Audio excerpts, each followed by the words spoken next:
श्री कृष्ण द्वारा अर्जुन को दिए हुए गीता के उपदेश के कुछ सुंदर तथ्य। निकृष्ट कर्म वासना वाले कर्म बुद्धि योग से अत्यंत दूर है। फल की कामना वाले कृपण हैं, वे आत्मा के साथ उदारता नहीं बरतते। जैसी कामना है वैसा मिल भी जाए तो उसे भोगने के लिए शरीर धारण करना पड़ेगा। साधक को तो मोक्ष की भी वासना नहीं रखनी चाहिए, क्योंकि वासनाओं से मुक्त होना ही तो मोक्ष है।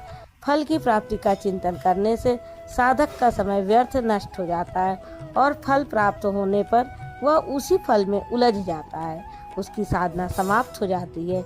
इसलिए समत्व बुद्धि से योग का आचरण करना चाहिए।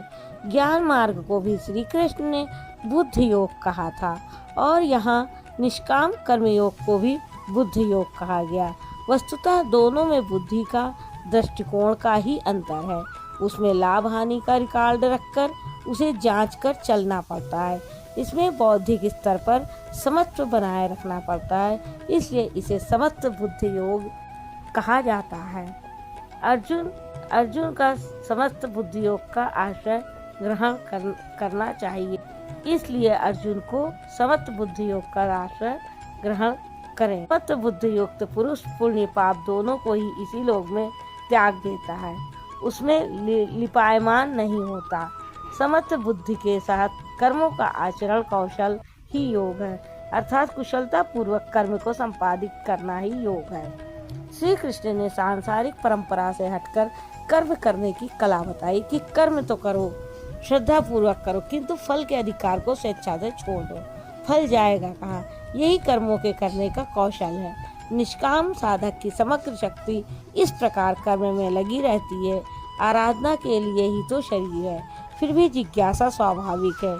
क्या सदैव कर्म ही करते रहना है कि इसका कुछ परिणाम भी होगा? बुद्ध योग से युक्त ज्ञानी जन कर्मों से उत्पन्न होने वाले फल को त्याग कर जन्म और मृत्यु के बंधन से छूट जाते हैं। वे निर्दोष अमृतमय परम पद को प्राप्त होते हैं। कृष्ण जी ने 3 बुद्धियों का चित्रण किया है। सांख्य बुद्धि में 2 फल हैं, स्वर्ग और से।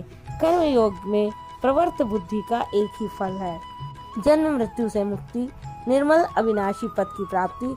बस ये 2 ही योग क्रिया है। इसके अतिरिक्त बुद्ध अविवेक जन्य है, अनंत शाखाओं वाली है, जिसका फल कर्म भोग के लिए बारंबार जन्म मृत्यु है। अर्जुन की दृष्टि त्रिलोकी के साम्राज्य तथा देवताओं के स्वामीपन तक ही सीमित थी। श्री कृष्ण उसे नवीन तथ्य आते हैं कि आसक्ति रहित कर्म द्वारा अनामय पद प्राप्त होता है। निष्काम कर्म योग परम पद को दिलाता है, जहाँ मृत्यु का प्रवेश नहीं है। जिस काल में साधक की बुद्धि मोह रूपी दलदल को पूर्णतः पार कर लेगी, लेश मात्र भी मोह न रह जाएगा। न पुत्र में, न धन में, न प्रतिष्ठा में, इन सबसे लगाव टूट जाएगा। उस समय जो सुनने योग्य है उसे लोग सुन सकेंगे और सुने हुए के अनुसार वैराग्य को प्राप्त हो सकेंगे, अर्थात उसे आचरण में ढाला जा सकेगा। अभी तो जो सुनने लायक है उसे तो अर्जुन सुन नहीं पा रहा है और आचरण का तो प्रश्न ही नहीं खड़ा होता। पूर्ण समस्थित को प्राप्त करना अनामय परम पद कहते हैं। यही योग की पराकाष्ठा है और यही अप्राप्य की प्राप्ति है। वेदों से तो शिक्षा ही मिलती है, किंतु श्री कृष्ण कहते हैं श्रुतियों के अनेक सिद्धांतों को सुनने से बुद्धि विचलित हो जाती है। सिद्धांत तो अनेकों सुने, लेकिन जो सुनने योग्य है लोग उससे दूर ही रहते हैं। यह विचलित बुद्धि जिस समय समाधि में स्थिर हो जाएगी, तब वह योग की पराकाष्ठा अमृत पद को प्राप्त करेगा। जिसमें चित्त का समाधान किया जाए वह आत्मा ही समाधि है। अनादि तत्व में तो जो समस्त प्राप्त कर ले उसे समाधिस्थ कहते हैं।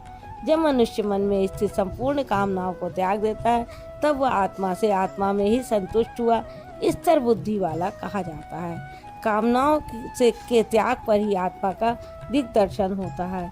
ऐसा आत्माराम आत्मा तृप्त महापुरुष ही स्थित प्रज्ञ है। दैहिक दैविक तथा भौतिक दुखों में जिसका मन उद्विग्न नहीं होता, सुखों की प्राप्ति में जिसका स्पृहा दूर हो गई है तथा जिसके राग भय और क्रोध नष्ट हो गए हों, मननशीलता की चरम सीमा पर पहुंचा हुआ मुनि स्थित प्रज्ञ कहा जाता है। जो पुरुष सर्वत्र स्नेह रहित हुआ, शुभ अथवा अशुभ को प्राप्त होकर ना तो प्रसन्न होता है और ना द्वेष करता है, उसकी बुद्धि स्थिर है। शुभ वह है जो परमात्म स्वरूप में लगाता है, अशुभ वह है जो प्रकृति की ओर ले जाने वाला होता है।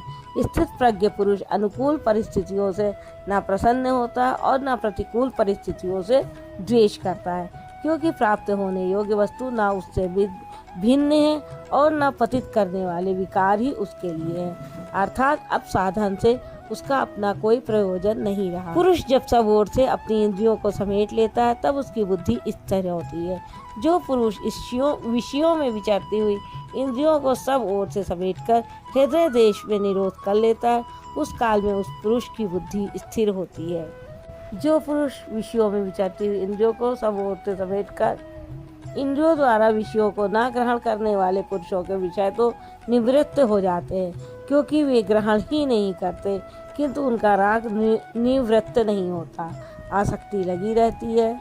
संपूर्ण इंद्रियों को विषयों से समेटने वाले निष्काम कर्मी का राग भी परम तत्व परमात्मा का साक्षात्कार करके निवृत्त हो जाता है। निष्काम कर्मयोग के आचरण द्वारा परमात्मा के प्रत्यक्ष दर्शन के साथ उस पुरुष का विषयों से राग भी निवृत्त हो जाता है। प्रायः चिंतन पथ में हठ करते हैं, हठ से इंद्रियों को रोककर वे विषय से तो निवृत्त हो जाते हैं, किंतु मन में उनका चिंतन राग लगा रहता है। यह आसक्ति परमात्मा का साक्षात्कार करने के बाद ही निवृत्त होती है, इसके पूर्व नहीं। राधे राधे।